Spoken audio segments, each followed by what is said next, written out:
नमस्कार, जय सिया राम। कैसे हैं आप सब? आई होप आप सभी अच्छे से हो।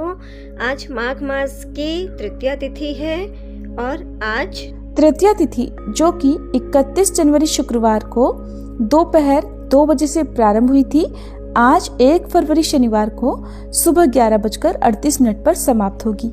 इसके बाद में चतुर्थी तिथि प्रारंभ हो जाएगी और माघ मास के शुक्ल पक्ष की तृतीया तिथि को महाविद्या माँ त्रिपुर सुंदरी की पूजा का विधान है। तो आज की इस वीडियो में आप सुनेंगे महाविद्या माँ त्रिपुर सुंदरी की संपूर्ण कथा। साथ ही वीडियो के लास्ट में सुनेंगे श्री दुर्गा कवच पाठ का हिंदी अनुवाद भी। अगर आपको जानकारी अच्छी लगे तो वीडियो को लाइक करके कमेंट बॉक्स में जय माता दी जरूर लिखिएगा। अगर कोई सच्चे मन से माँ त्रिपुर सुंदरी की पूजा करता है तो उसके जीवन की सभी समस्याएं दूर हो जाती हैं और ऐसे भक्त को सुख और समृद्धि की प्राप्ति होती है। शास्त्रों में माँ त्रिपुर सुंदरी को महाविद्याओं की तीसरी विद्या कहा गया है। ऐसा माना जाता है कि माँ त्रिपुर सुंदरी तीनों लोकों में सबसे सुंदर है। माँ त्रिपुर सुंदरी को षोडशी, ललिता और राजेश्वरी भी कहते हैं। शास्त्रों में माँ त्रिपुर सुंदरी को माँ पार्वती का प्रतिनिधित्व करने वाली देवी बताया गया है। इसलिए माँ त्रिपुर सुंदरी को तांत्रिक पार्वती भी कहा जाता है। माँ त्रिपुर सुंदरी 16 वर्ष की कन्या के रूप में दिखाई देती हैं। शास्त्रों में वर्णन मिलता है कि माँ त्रिपुर सुंदरी अर्थात माँ षोडशी का रंग सुनहरा लाल होता है। माँ दुर्गा के समस्त रूपों में से एक रूप जगत प्रसिद्ध देवी त्रिपुर सुंदरी का है। माँ त्रिपुर सुंदरी तीनों लोकों में सबसे सुंदर और सभी कर्मों का बहुत ही जल्दी फल प्रदान करने वाली देवी होती है। माँ त्रिपुर सुंदरी 16 कलाओं से युक्त 16 वर्ष की कन्या की तरह हजारों सूर्य का तेज अपने अंदर समाहित किए हुए हैं। माँ की पूजा करने से मनुष्य को सभी प्रकार के ऐश्वर्य और भोग की प्राप्ति के साथ ही मृत्यु के पश्चात मोक्ष की भी प्राप्ति होती है। माँ षोडशी को यौवन और आकर्षण की देवी माना जाता है। इनका पूजन करने से आकर्षण और सौंदर्यता की प्राप्ति होती है। अगर किसी के दाम्पत्य जीवन में हमेशा कलह होता हो और अगर आपका कोई प्रिय आपसे नाराज हो गया हो, समाज में मान सम्मान पद प्राप्त करने के लिए या फिर किसी व्यक्ति को सम्मोहित करने के लिए माँ षोडशी की पूजा की जाती है। इनकी उपासना करने से भोग और मोक्ष की प्राप्ति होती है।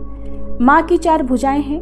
ये अपनी भुजाओं में पाश, अंकुश, धनुष और बाण धारण करती हैं। श्रद्धा पूर्वक माँ की पूजा करने से मनुष्य को सुख, शांति और समृद्धि के साथ मुक्ति भी मिलती है।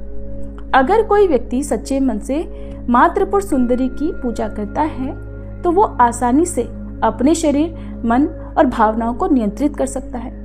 माँ षोडशी की पूजा करने से पारिवारिक सुख और अनुकूल जीवन साथी भी प्राप्त होता है। इसलिए गुप्त नवरात्रि में मुख्य रूप से माँ षोडशी की पूजा करने का नियम है। मन से विधि विधान से मंत्रों का जाप करके माँ की पूजा करनी चाहिए। ओम ऐं ह्रीं श्रीं त्रिपुर सुंदरिये नमः इस मंत्र का 108 जाप करना चाहिए। हाँ, पौराणिक कथा के अनुसार जब भगवान शिव ने क्रोध के कारण कामदेव को अपना तीसरा नेत्र खोलकर भस्म कर दिया था, उस समय भगवान शिव के गणों ने उस भस्म को समेटकर कहीं रख दिया था। उसके बाद कालांतर में गणेश जी ने उस भस्म से एक पुतला बनाया और उस पुतले में उसके बाद प्राण फूंक दिए।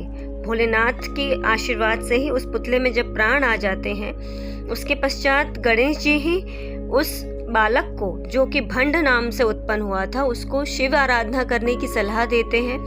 उसके बाद जब वो तपस्या करने के पश्चात महादेव से वरदान मांगता है तो महादेव से वो पहले तो अमरता का वरदान मांगता है। अमरता ना देने के कारण फिर वह 105 ब्रह्मांडों का आधिपत्य मांग लेता है और उसके बाद वो इंद्र का सिंहासन इत्यादि सब लेकर 105 ब्रह्मांडों पे अपना आधिपत्य स्थापित करके हाहाकार मचा देता है।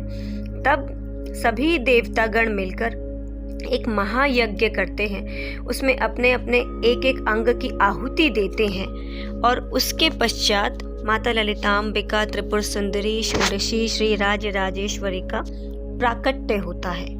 उसके पश्चात माता उस भंडासुर का वध कर देती। और पौराणिक कथा के अनुसार भगवान शंकर को हृदय में धारण करने पर सती नैमिष में लिंग धारिणी नाम से विख्यात हुई और उन्हें ललिता देवी के नाम से पुकारा जाने लगा। एक और कथा के अनुसार ललिता देवी का प्रादुर्भाव तब होता है जब भगवान द्वारा छोड़े गए चक्र से पाताल समाप्त होने लगा था।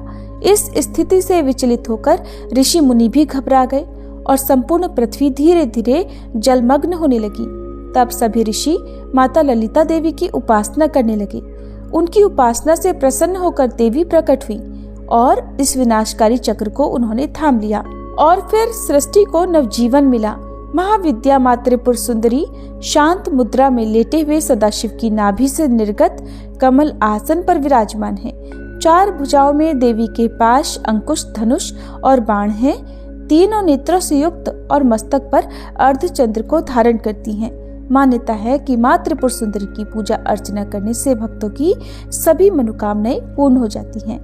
ये थी महाविद्या मां त्रिपुर सुंदरी की कथा। आप सुनिए श्री दुर्गा कवच पाठ का हिंदी अनुवाद। देवी कवच को भगवान ब्रह्मा जी ने ऋषि मार्कंडेय को सुनाया था। महर्षि मार्कंडेय श्री ब्रह्मा जी से बोले, हे पितामह, संसार में जो गुप्त हो और जो मनुष्यों की सब प्रकार से रक्षा करता हो और जो आपने किसी को भी आज तक बताया न हो, वह कवच मुझे बताइए। श्री ब्रह्मा जी कहने लगे, अत्यंत गुप्त और सब प्राणियों की रक्षा करने वाला, सबकी भलाई करने वाला कवच मुझसे सुनो। प्रथम शैलपुत्री, दूसरी ब्रह्मचारिणी, तीसरी चंद्रघंटा, चौथी कुष्मांडा, 5वीं स्कंद माता, 6ठी कात्यायनी, 7वीं कालरात्रि, 8वीं महागौरी और 9वीं सिद्धिदात्री। ये देवी की 9 मूर्तियां हैं। ये नव दुर्गा कहलाती हैं। आग में जलता हुआ, रण में शत्रु से घिरा हुआ, विषम संकट में फंसा हुआ मनुष्य अगर देवी दुर्गा के नामों का स्मरण करे तो उसको कभी भी हानि नहीं हो सकती।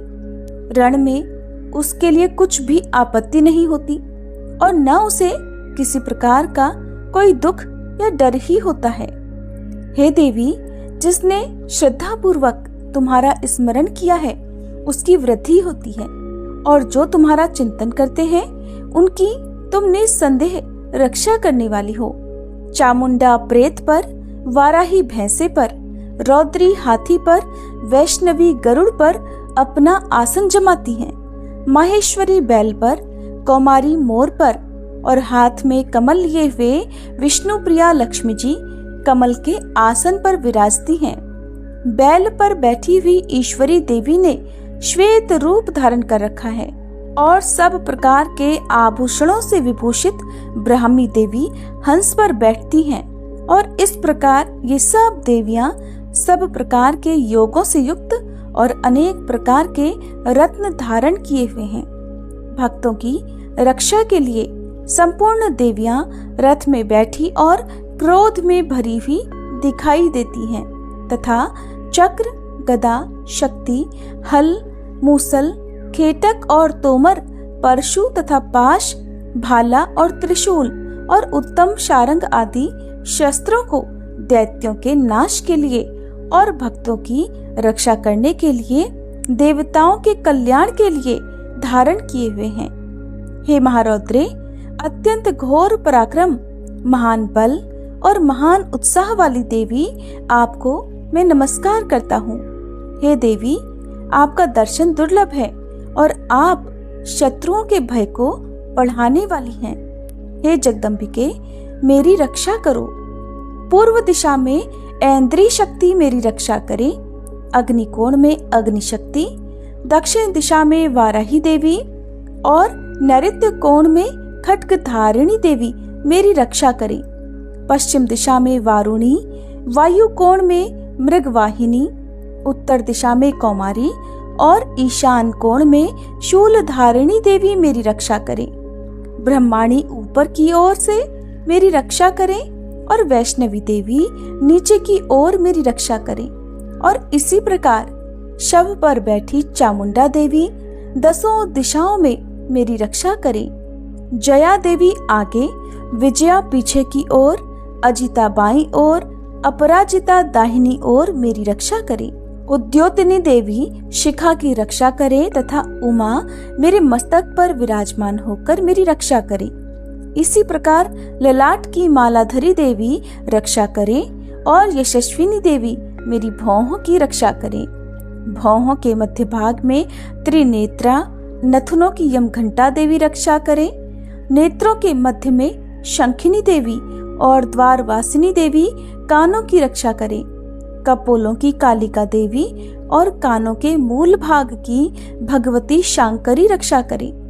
सुगंधा नासिका में और चर्चिका ऊपर के ओंठ में, अमृतकला नीचे के ओंठ की सरस्वती देवी जीभ की रक्षा करे। कुमारी देवी दांतों की और चंडिका कंठ प्रदेश की रक्षा करें। चित्र घंटा गले की घाटी की और महामाया तालु की रक्षा करें। कामाक्षी देवी थोड़ी की और सर्वमंगला मेरी वाणी की रक्षा करें। भद्रकाली गर्दन की और धनुर्धरी पीठ के मेरुदंड की रक्षा करें। कंठ के बाहरी भाग की नीलग्रीवा और कंठ की नली की नलकुबरी रक्षा करें। दोनों कंधों की खटकनी और वज्रधारिणी मेरी दोनों बाहों की रक्षा करें। दोनों हाथों की दंडनी और उंगलियों की रक्षा अंबिका देवी करें। शूलेश्वरी देवी संपूर्ण नखों की, कुलेश्वरी देवी मेरी कुक्षी की रक्षा करें। महादेवी दोनों स्तनों की और शोक विनाशिनी देवी मेरे मन की रक्षा करे। ललिता देवी हृदय की और शूल धारिणी उदर की रक्षा करे। कामिनी देवी नाभि की, गुह्येश्वरी गुह्य भाग की, पूतना और कामिका लिंग की और महिषवाहिनी गुदा की रक्षा करे। संपूर्ण कामनाओं को पूर्ण करने वाली महाबला देवी दोनों जंघाओं की रक्षा करे। विंध्यावासिनी दोनों घुटनों की और तेजसी देवी दोनों पांवों के पृष्ठभाग की, श्रीधरी पांवों की उंगलियों की, तलवासिनी तालुओं की, दृष्टा कराली देवी नखों की, ऊर्ध्व केशिनी केशों की, बागेश्वरी वाणी की रक्षा करे। रोमावलियों के छिद्रों की कौबेरी और त्वचा की बागेश्वरी देवी रक्षा करे। पार्वती देवी रक्त, मज्जा, वसा, मांस, हड्डी की रक्षा करे। आंतों की कालरात्रि देवी, पित्त की मुकुटेश्वरी देवी, पद्मावती कमल कोश की चूड़ामणि कफ की रक्षा करे। ज्वालामुखी नसों के जल की रक्षा करे। अभेद्या देवी शरीर के सब जोड़ों की रक्षा करे। ब्रह्माणी मेरे वीर की, छत्रेश्वरी देवी छाया की और धर्मधारिणी देवी मेरे अहंकार, मन और बुद्धि की रक्षा करे। प्राण, अपान, व्यान, उदान और समान की वज्रहस्ता देवी रक्षा करे। कल्याण शोभना मेरे प्राणों की रक्षा करे। रस, रूप, गंध, शब्द और स्पर्श इन विषयों का अनुभव करते समय योगिनी देवी मेरी रक्षा करे तथा सत्वगुण, रजोगुण और तमोगुण की रक्षा नारायणी देवी करे। आयु की रक्षा वाराही देवी करे। वैष्णवी धर्म की तथा चक्रिणी देवी मेरे यश, कीर्ति, लक्ष्मी, धन और विद्या की रक्षा करे। इंद्राणी मेरे शरीर की रक्षा करे और हे चंडिके आप मेरे पशुओं की रक्षा करिए। महालक्ष्मी मेरे पुत्रों की रक्षा करे और भैरवी मेरी पत्नी की रक्षा करे। राजा के दरबार में महालक्ष्मी तथा सब ओर व्याप्त रहने वाली विजया देवी चारों ओर से मेरी रक्षा करे। जो स्थान रक्षा से रहित हो और कवच में रह गया हो उसकी पापों का नाश करने वाली जयंती देवी रक्षा करे। अपना शुभ चाहने वाले मनुष्यों को बिना कवच के एक पल भी कहीं नहीं जाना चाहिए, क्योंकि कवच रखने वाला मनुष्य जहाँ जहाँ भी जाता है वहाँ वहाँ उसे अवश्य धन लाभ होता है और वह सफलता प्राप्त करता है। वह जिस अभीष्ट वस्तु की इच्छा करता है वह उसको इसी कवच के प्रभाव से अवश्य मिलती है और वह इसी संसार में महा ऐश्वर्य को प्राप्त होता है। कवचधारी मनुष्य निर्भय होता है और वह तीनों लोकों में माननीय होता है। देवी का यह कवच देवताओं के लिए भी अत्यंत दुर्लभ है। जो प्रतिदिन नियम पूर्वक तीनों संध्याओं के समय श्रद्धा के साथ इसका पाठ करता है, उसे देव शक्ति प्राप्त होती है। वह तीनों लोकों को जीत सकता है और अकाल मृत्यु से रहित होकर 100 वर्षों तक जीवित रहता है।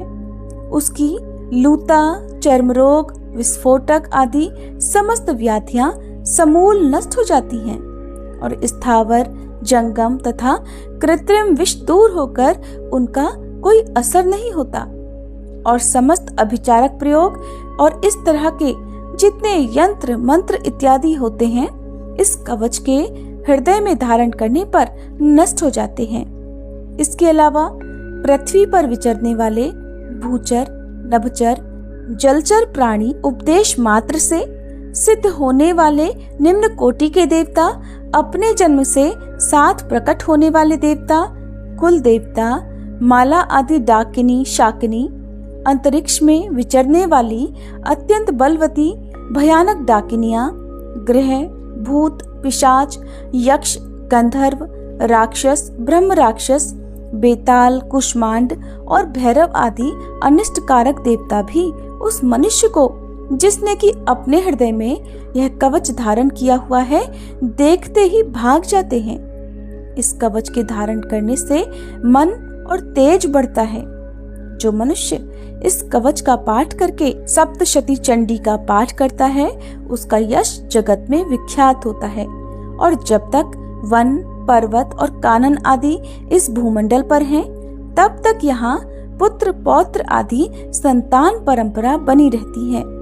फिर देहांत होने पर ऐसा मनुष्य परम पद को प्राप्त होता है, जो देवताओं के लिए भी दुर्लभ है और अंत में सुंदर रूप को धारण करके भगवान शंकर के साथ आनंद करता हुआ परम मोक्ष को प्राप्त होता है। श्री दुर्गा कवच पाठ समाप्त। प्रेम से बोलिए दुर्गे मात की जय। 10 महाविद्याओं की जय।